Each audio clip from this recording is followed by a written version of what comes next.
টাকাটা আমি চুরি করে অপর্ণাকে ফাঁসিয়েছিলাম আর্য, এমনটাই বলছে মীরা। সম্পূর্ণ জানতে হলে চ্যানেলটি সাবস্ক্রাইব করে ভিডিওতে লাইক দিয়ে দেখতে থাকুন। চিরদিনই তুমি যে আমার সিরিয়ালের নতুন আজকের পর্বে দেখা যায় পুলিশে চলে আসে হসপিটালে এবং অপর্ণাকে অ্যারেস্ট করে নিয়ে যাবে সেটাই বলছে, কিন্তু আর্য গিয়ে থামিয়ে দেয়, বলে যে আমি সিংহরায় গ্রুপের মালিক, আমি কেসটা উইথড্র করে নিচ্ছি, সে কোনো চুরি করেনি, আমার বিশ্বাস এটা। তখন অপর্ণা রেগে গিয়ে বলতে থাকে, আপনার বিশ্বাসের ওপর তো কিছু হয় না, আইন কানুন বলে তো কিছু আছে, চলুন অফিসার আমি যাব আপনাদের সঙ্গে। এরপর অপর্ণা চলে যায় থানায় এবং তাকে লকআপে নেওয়া হয় না, পুলিশ অফিসার বাইরেই বার করে রাখে।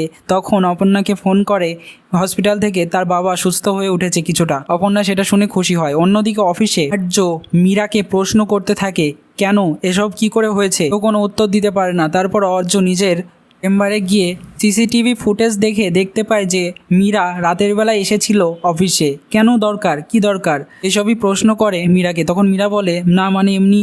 তখন আর্য বলে, মানে করো না, আসল কথাটা বলো, কেন নিয়েছো টাকাটা তুমিই সরিয়েছিলে মীরা, তাই তো, সত্যি কথা বলবে।